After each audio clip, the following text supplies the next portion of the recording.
किया था, जिसमें था steady state analysis of single phase AC circuits. तो जैसा कि आप लोगों ने इंटर में पढ़ा है कि scalar quantities, see here scalar quantities only having magnitude, yani those quantities which have only magnitude are known as scalar quantity. Similarly vector quantities, magnitudes plus direction, yani quantities having magnitude and direction both are known as vector quantity. Similarly phasor quantities having magnitude, direction and rotation, या simply कह सकते हैं any rotating vector is known as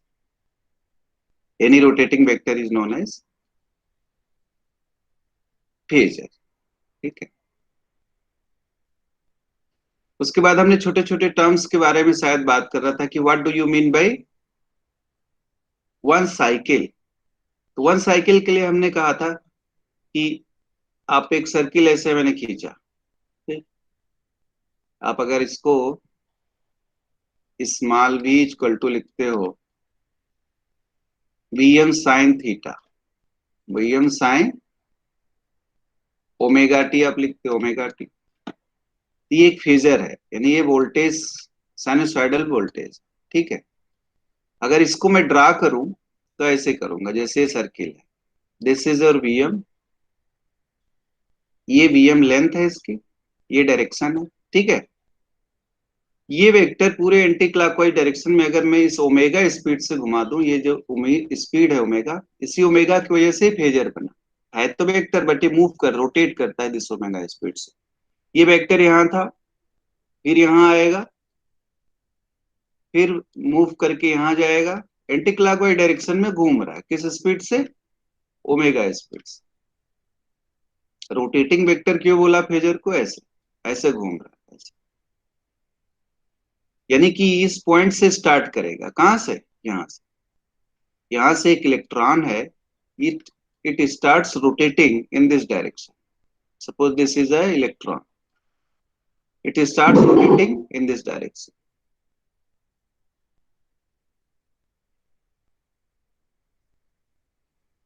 तो पहले यहाँ आया, फिर ये इलेक्ट्रॉन कहाँ आएगा?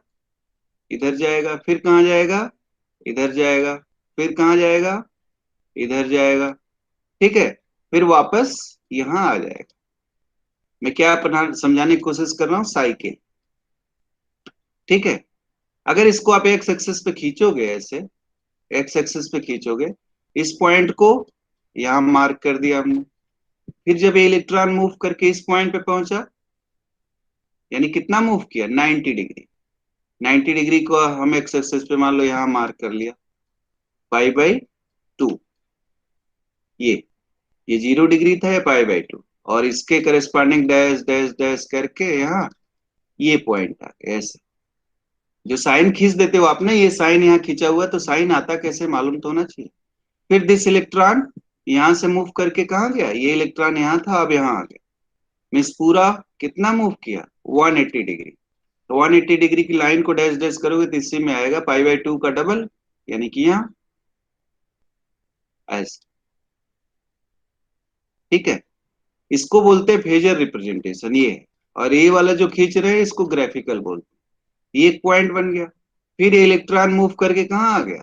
यहाँ दिस पॉइंट, यानी पूरा एंगल कितना हो गया? 90 प्लस 90 प्लस 90, 270 डिग्री। और डायरेक्शन कहाँ गया? ये डैश डैश डैश डैश करोगे आप, डैश डैश 180 से तो ज्यादा ही होगा, ये तो पाई था 180, तो उससे आगे तो ये डैश डैश डैश यहाँ पे समथिंग ऐसे, ये वाला पॉइंट यहाँ मिला। फिर ये इलेक्ट्रॉन मूव करके जहां से चला था वहां आ गया।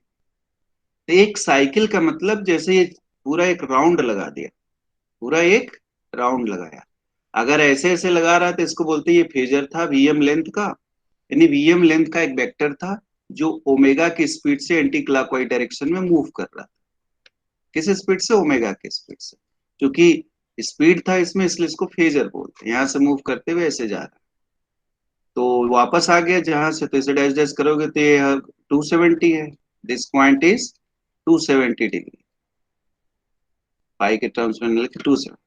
अभी आ गया पूरा, एक राउंड लगाया तो 360 डिग्री।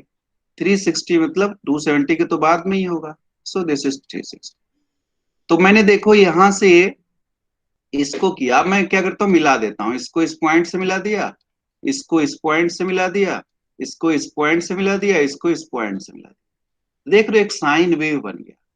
कौन सी, किस किस वेव फॉर्म को मैंने खींचा है मालूम? ये मैंने इसको खींचा, v equal to V M sine omega T. v equal to, तो वाई एक्सिस पे इसलिए ये वोल्टेज हो गया। वाई एक्सिस क्या हो गया, वोल्टेज। और एक्स एक्सिस पे ये हो गया ओमेगा टी। ओमेगा टी मतलब थीटा। वो एक्स एक्सिस क्या हो गया, ओमेगा टी। इसी ओमेगा टी को बोलते हैं थीटा। तो इसलिए जब हम खींचते हैं साइन वेव तो ऐसा खींचते हैं।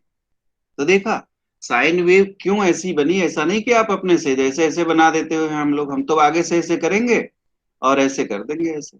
ये साइन वेव बन गई ना। ये साइन वेव ऐसे बनती नहीं है, ये यहाँ से आती है प्रॉपर। तो अब आज के दिन से याद कर लेना, जो सप्लाई है हमारी, अगर B equal to B M sine omega T, तो ये अगर आप खींचोगे, एक साइकिल के लिए अगर हमने खींचा, देखो तो एक साइकिल यूं बनी, यूं बनी, यहाँ से चल के यहाँ। तो इसी को बोलते हैं वन साइकिल।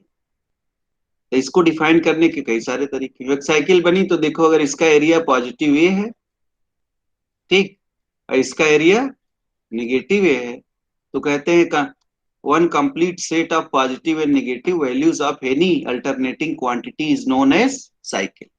सिंपल डिफिनेशन इसका क्या लिख सकते हो? मान लो एग्जाम में लिखना है तो क्या लिख सकते हो, या कोई इंटर का बच्चा है उसको साइकिल समझा रहे हो, तो साइकिल अगर समझाओगे तो ऐसे समझाओगे तब वो बच्चा समझ में जाएगा। क्योंकि साइकिल नहीं, टायर ना साइकिल का, वो सबको समझ में आएगा। लेकिन ये साइन वेव समझाओगे तो कंफ्यूज हो जाएगा। तो इसीलिए मैंने कहा ऐसे समझाओ, एक इलेक्ट्रॉन को यहां से मूव कराओ, पूरा एक चक्कर लगवा दो उसे, ठीक है। एक चक्कर लगवा दो और उसी को X axis, X Y axis वाले में प्लॉट कर दो। तो इसको बोलते हैं फेजर डायग्राम या फेजर रिप्रेजेंटेशन। ये जो सर्किल में आपने घुमाया है, इसको बोलते हैं फेजर रिप्रेजेंटेशन। और ये जो घुमाया है एक्स डायरेक्शन में, इसको बोलते हैं ग्राफिकल रिप्रेजेंटेशन।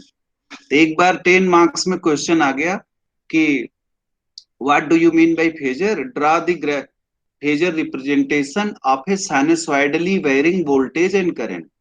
ऐसे लिख दिया। सारे बच्चे एकदम, उनको समझ में ही नहीं आया इसका आंसर क्या होगा। सब जो छोड़ के आ गए, सर बोले ये कैसे होता है सर। तो इसी को बोलते हैं phasor representation. Sinusoidally varying voltage है, v equal to V M sine omega T. इस साइनसॉइडली वेरिंग वोल्टेज को ये दिखा दिया आपने, तो इसको बोलते हैं फेजर रिप्रेजेंटेशन। उसी का करस्पॉन्डिंग एक्स वाई डायरेक्शन में जो है उसको बोलते हैं ग्राफिकल रिप्रेजेंटेशन। इन्हीं क्वांटिटी से अभी मैं आगे बताऊंगा कि कैसे क्वांटिटी लैग करती हैं, और what do you mean bye leading quantity, lagging leading क्या होती है। तो अभी जब उस टॉपिक पे आएंगे तब करेंगे बात। अभी साइकिल केवल बता रहे हैं। तो साइकिल की डिफिनेशन यहां से अगर देखो इस डायग्राम से, तो a complete set of positive and negative values of any alternating quantities. कोई भी अल्टरनेटिंग क्वांटिटी हो, नॉट ओनली साइनसॉइडल। तो हम साइनसॉइडल पढ़ रहे हैं इसलिए बता रहा हूं। तो देखो, एक पॉजिटिव और ये नेगेटिव, यानी इसका एक सेट बना दो तो पूरा एक साइकिल हो गया। तो मैंने कहा एक complete set of positive and negative values of any alternating quantities is known as cycle, is known as one cycle। तो लिखना चाहो तो आप कॉपी पेन लिए हो तो लिख सकते हो। या इसमें लिखा होगा नोट्स में, ये लिखा है देखो, one complete set of positive and negative values, one complete set of positive and negative values of any alternating, ये alternating है, of any alternating quantity is known as cycle। A one complete set of positive and negative values of any alternating quantity is known as cycle।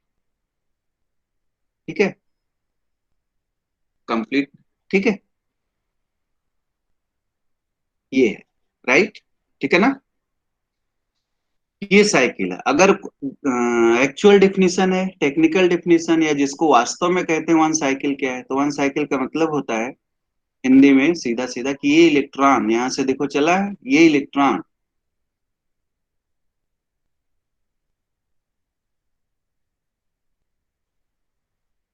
ये electron देखो यहां से, ये वाला electron, ये जो ब्लू लाइन से मैं सर्किल कर रहा हूं, जितने जितनी डिस्टेंस ट्रेवल करने के बाद, ये पूरा यहां से यहां तक डिस्टेंस ट्रेवल करेगा, इससे ब्लू लाइन से खींच रहा हूं, यहां आया, तो जितनी डिस्टेंस ट्रेवल करने के बाद ये सेम फेज में आ जाएगा, उस डिस्टेंस को बोलते हैं वन साइकिल। अगर हम इस सर्किल वाले डायग्राम से देखें तो ये इलेक्ट्रॉन से यहां से चला था, फिर वापस ये पूरा जब तक वन साइकिल कंप्लीट नहीं कर लेगा वो फिर से सेम फेज में नहीं आएगा। तो देखो यहाँ पे दोबारा सेम फेज में आया। तो सेम फेज में इसको आने के लिए कितना क्या कसरत करनी पड़ी, पूरा का पूरा एक साइकिल उसको टर्न करना पड़ा, नहीं चलना पड़ा।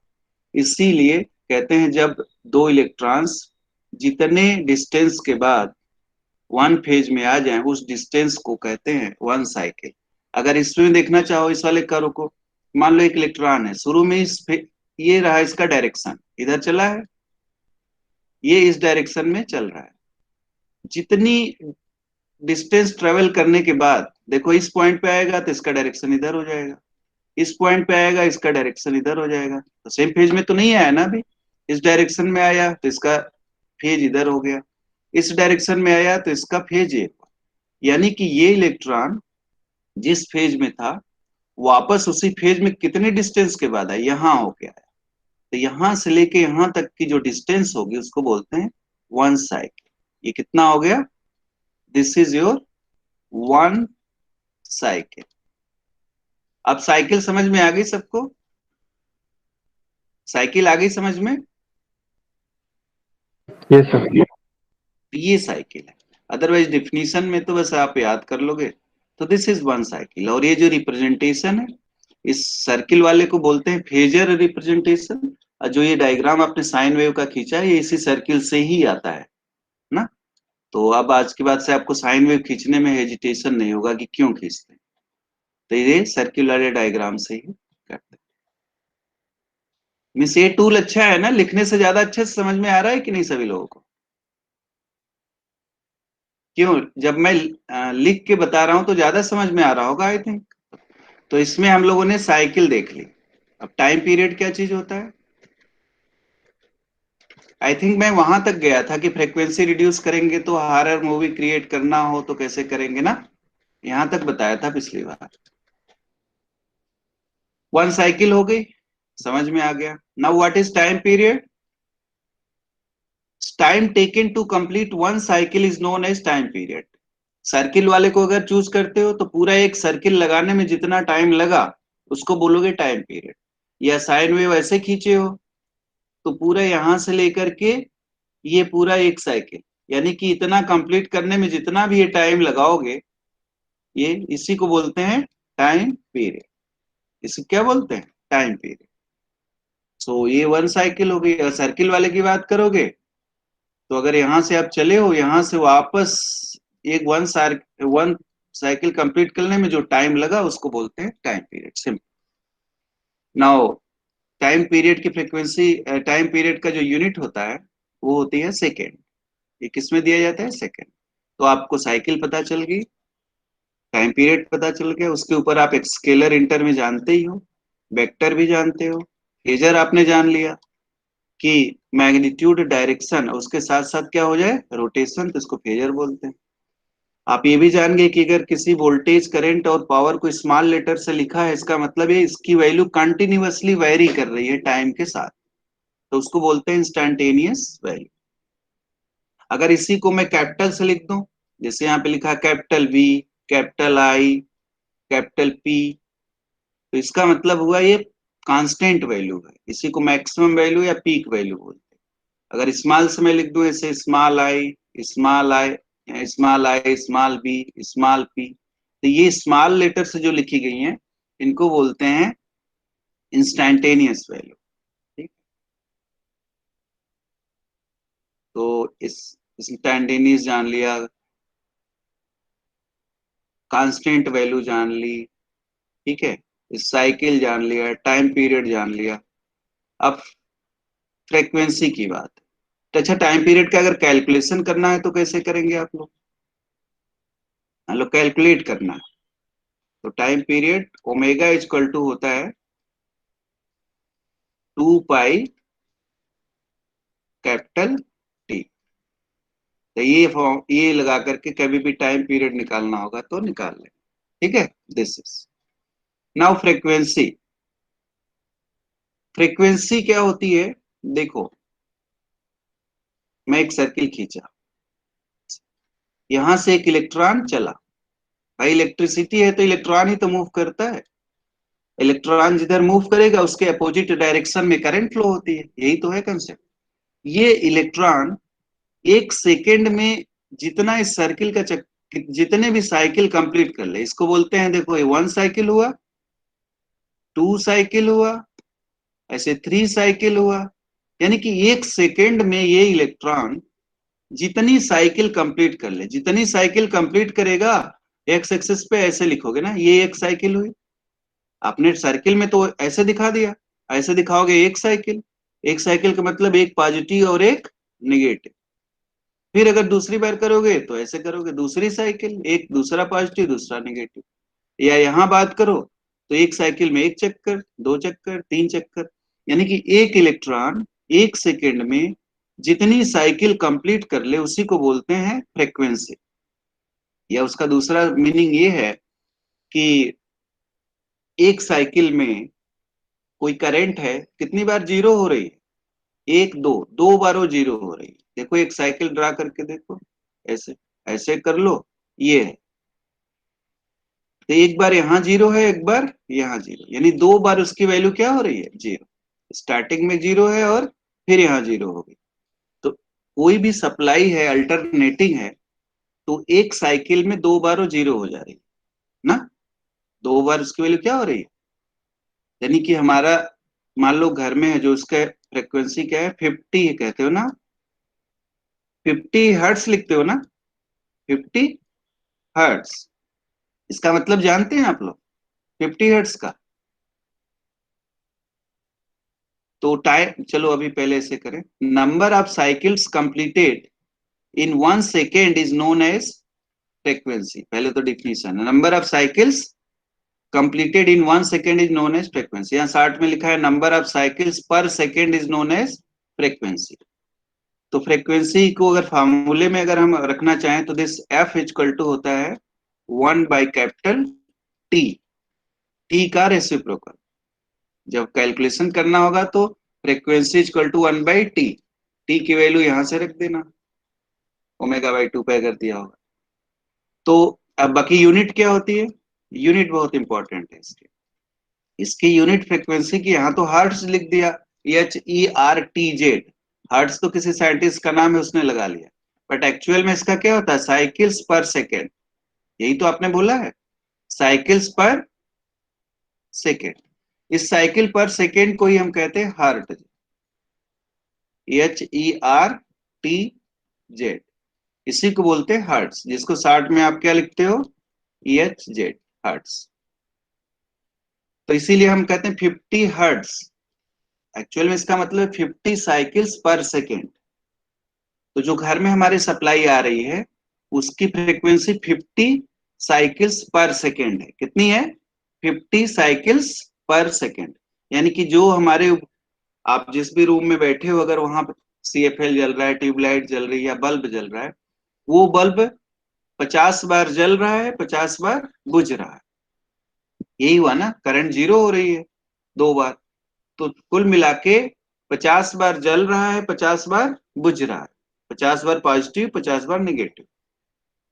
लेकिन हमारी आंखें चूंकि सेग्रीगेट नहीं कर पाती हैं तो लगता है कि कंटिन्यूअसली जल रहा है, ऐसा नहीं है। Your bulb is glowing, glowing 50 times on हो रहा है, 50 टाइम ऑफ हो रहा है।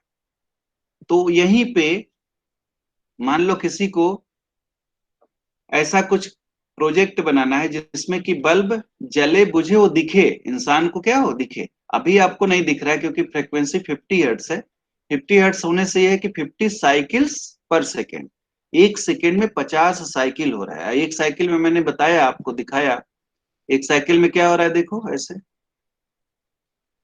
ए है, यहां से इलेक्ट्रॉन चला था, तो एक तो यहाँ जीरो वैल्यू है, फिर यहाँ ये जब एक साइकिल पूरा कंप्लीट करेगा तो ये दो जगह जीरो है, या साइन वेव अगर ऐसे खींच दो तो एक साइकिल में ऐसे एक यहाँ जीरो है और एक यहाँ जीरो है, फिर यहाँ से तो दूसरी साइकिल स्टार्ट हो जाती है। तो एक साइकिल में दो बार जीरो हो रही है करंट की वैल्यू, ठीक है। तो वैसे ही 50 साइकिल में कितनी बार जीरो होगी, 100 बार। तो 100 बार जलेगा, यानी 50 बार जलेगा, 50 बार बुझेगा, ठीक है। तो इस वजह से जो ये बल्ब है 50 बार जलता है बुझता है, लेकिन हमें लगता है कि जी ये तो कंटिन्यूअसली जल रहा है। इसी प्रोजेक्ट में ये आपसे क्वेश्चन भी पूछा जा सकता है technical, what will happen if frequency of any supply reduces to 25 hertz.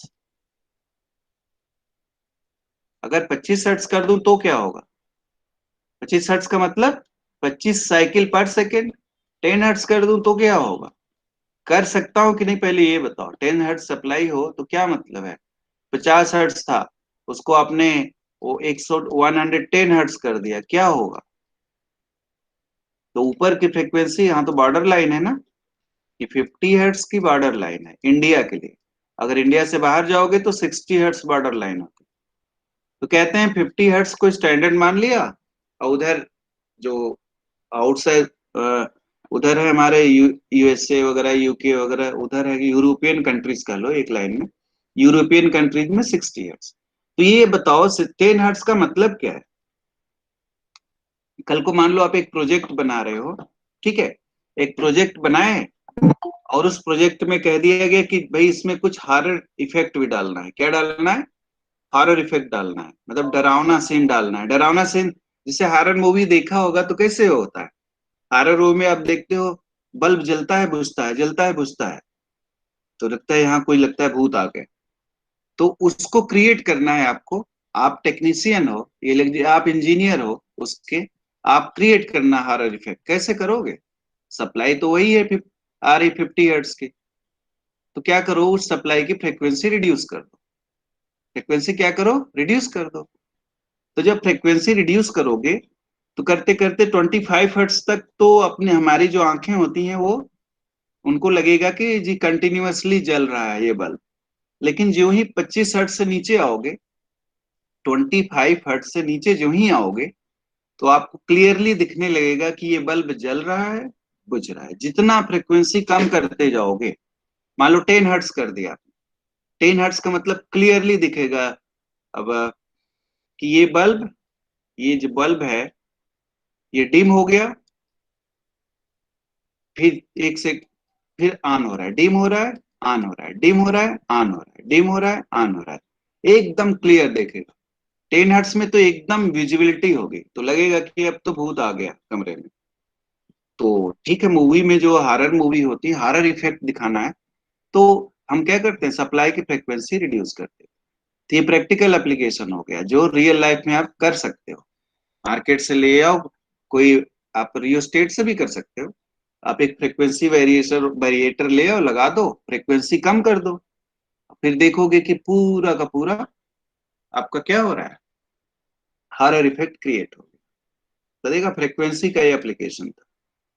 तो आई थिंक साइकिल क्लियर हो गई, टाइम पीरियड क्लियर हो गया, और फ्रिक्वेंसी क्लियर हो गई। Now come to one numerical, so that कि इनको कैलकुलेट करने आ जाए। एक एग्जाम में तो कभी कभी केवल इस पे इजी सा न्यूमेरिकल पूछ लेते हैं। तो आप देखो क्या है, मैंने किया कि in an AC circuit voltage is given by this equation. ये वोल्टेज दिया है, क्या दिया है, this is V equal to 10 sine 3140 volt. V equal to 31 इतना वोल्ट दिया हुआ है। Calculate time period, frequency, maximum value of voltage यानी पीक वैल्यू ना, time taken by voltage waveform to reach first positive 50% of maximum value. तो जब आप sine wave खींचते हो ऐसे, ये तो खींचे किस, ये जो खींचा है आपने किसका था, V equal to V M sine, ये है ना, ओमेगा टी, ये इक्वेशन 1 है। इसी को आप ऐसे ड्रा करते हो, ड्रा करने के बाद ये वाली जो वैल्यू होती है ये क्या होती है, मैक्सिमम या पीक वैल्यू, Vm। ये जो होता है 1 साइकिल हो गई ना, इस 1 साइकिल हो गई, 1 साइकिल। कोई कहे तो आप इसे डायग्राम बना के दिखा दो तो लिखने की भी जरूरत नहीं पड़ेगी। 1 cycle. Time taken to complete 1 cycle is time period. Reciprocal of time period is known as frequency. तो अब न्यूमेरिकल करना है, then how will you do,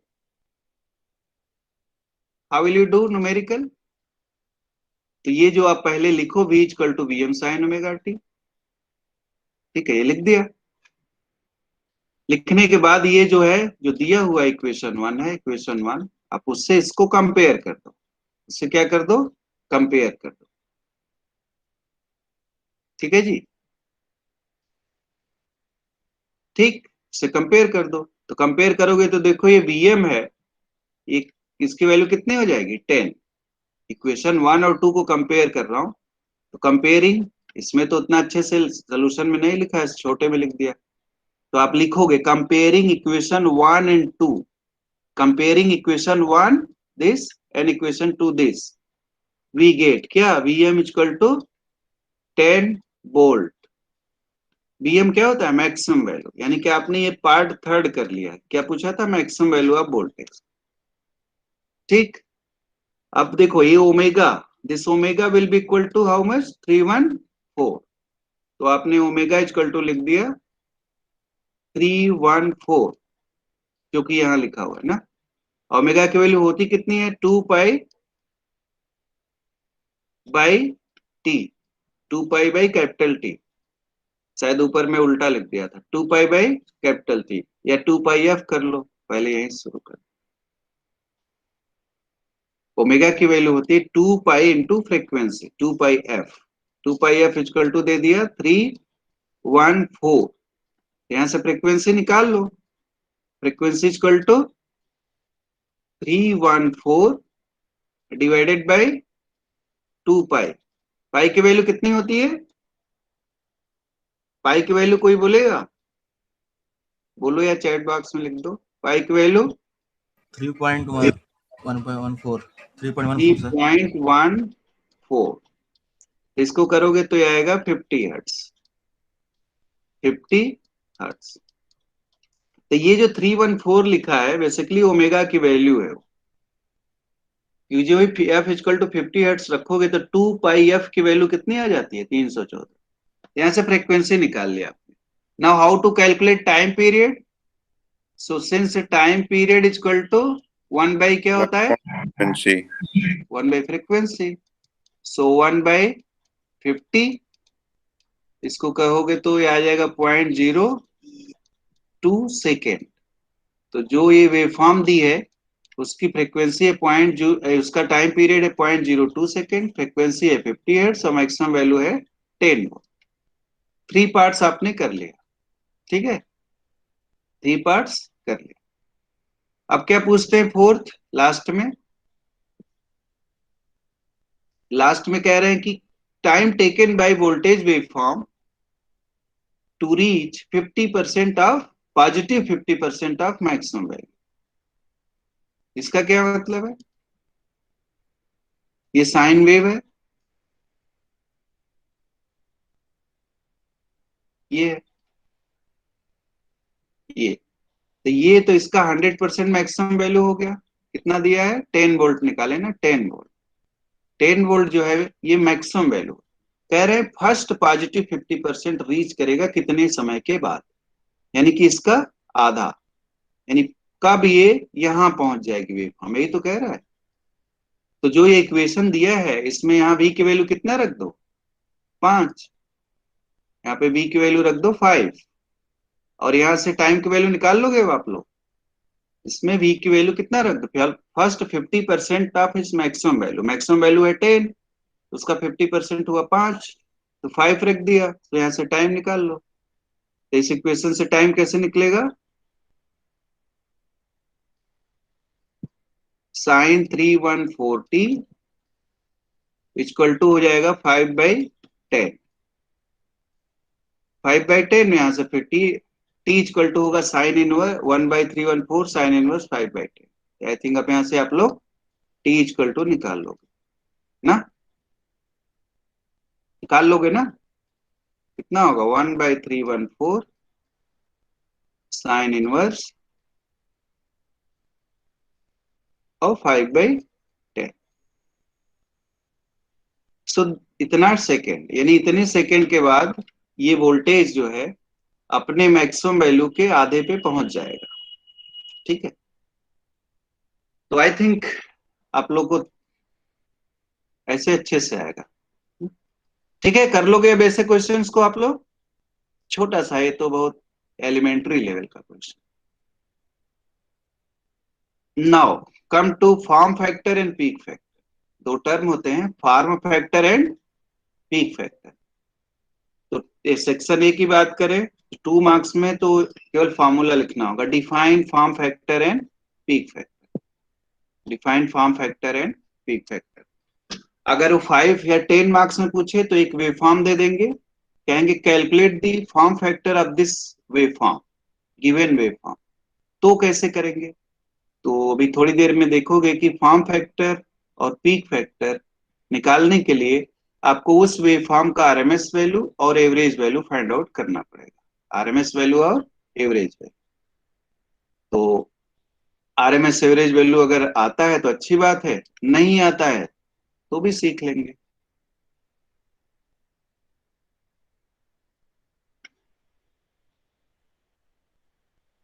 see this is form factor. क्या किया, आरएमएस वैल्यू, वोल्टेज हो या current उसका RMS value, तो आप पूरा चाहो तो लिख सकते हो आरएमएस वैल्यू ऑफ वोल्टेज और करंट। अगर यहां लिखना हो कहां पे, आरएमएस वैल्यू ऑफ वोल्टेज और current divided by average value of voltage और current. RMS value of voltage और करंट और एवरेज वैल्यू ऑफ वोल्टेज और करंट। वोल्टेज और करंट, करंट हो या वोल्टेज उसकी RMS value divided by average value. वैसे ही ये टर्म होता है पीक फैक्टर, या इसको कभी कभी बोलते हैं क्रेस्ट फैक्टर। एग्जाम में आ जाता है कि what do you mean bye crest factor, CREST, crest factor इसको भी बोलते हैं। तो मैक्सिमम वैल्यू ऑफ वोल्टेज और current divided bye RMS value of voltage और करंट। ठीक है, तो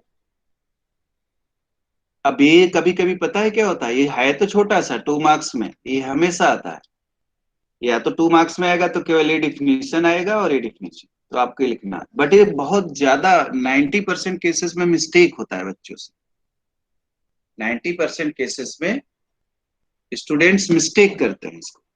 तब कैसे करें, इसको याद कैसे करें, तो याद करने का एक तरीका है, अगर आप कर सको तो एक ऐसे याद कर लो। पहले लिखो सबसे ऊपर मैक्सिमम वैल्यू और उसके नीचे लिखो आरएमएस और उसके नीचे एवरेज। ये सीक्वेंस याद रखो, एवरेज। ठीक है, एवरेज, ये सीक्वेंस अगर याद है तो ये दोनों कभी इसका फॉर्मूला एक गलत नहीं होगा। नहीं तो मैं ज्यादातर कॉपियों में देखता हूँ कि फॉर्म फैक्टर पूछता हूँ तो कह देते हैं सर एवरेज बाई आरएमएस या मैक्सिमम बाई एवरेज या आरएमएस बाई मैक्सिमम, कुछ गड़बड़ हो जाती है। तो ये अगर आपको सीक्वेंस याद है, सबसे ऊपर मैक्सिमम, फिर बीच में आरएमएस, फिर नीचे एवरेज, एक दो बार कर लिख के प्रैक्टिस कर लिया, maximum RMS average, maximum RMS average. इससे फायदा ये होता है कि नीचे वाले दो को डिवाइड करोगे तो फॉर्म फैक्टर मिलेगा, ऊपर वाले दो को डिवाइड करोगे तो पीक फैक्टर या क्रेस्ट फैक्टर मिलेगा। ये चीज अच्छी है, इससे मैंने देखा है इसको अप्लाई करके। जैसे स्टार डेल्टा में मैंने आपको सिखाया ना कि कैसे देख के लिखते हैं, तो लिखने से उससे हमारे जो एक्सप्रेशन है वो याद करने की जरूरत नहीं पड़ती, तो वो इजीली हो जाता है कि कैसे स्टार टू डेल्टा या डेल्टा टू स्टार करेंगे तो कौन सा फॉर्मूला यूज हो। वैसे ही पीक फैक्टर फॉर्म फैक्टर में कैसे याद कर लोगे आराम से, अगर ये सीक्वेंस याद है मैक्सिमम आरएमएस एवरेज, ये याद रहना चाहिए। तो नीचे के दोनों को ऐसे डिवाइड कर दें तो इससे जो मिलेगा वो होता है केएफ। केएफ मतलब फॉर्म फैक्टर। इससे जो मिलेगा इसको बोलेंगे form factor, F form factor. ये हो गया। अगर ऊपर वाले दोनों को डिवाइड कर दोगे तो उससे जो मिलेगा उससे मिलेगा पीक फैक्टर या उसको क्रेस्ट फैक्टर। ये अगर कर पाओ तो ये कभी आपसे कंफ्यूजन नहीं होगा कि फॉर्म फैक्टर का फॉर्मूला क्या था या peak factor. So maximum RMS average, ये सीक्वेंस याद रखना।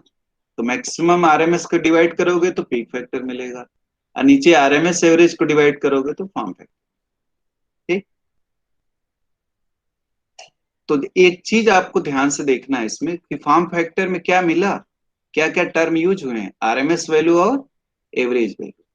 तो भाई जब ये टर्म यूज हुए हैं तो फॉर्म फैक्टर तो आप तभी निकाल पाओगे ना जब आरएमएस वैल्यू और एवरेज वैल्यू किसी भी वेव फॉर्म का निकालना आना आता हो आपको।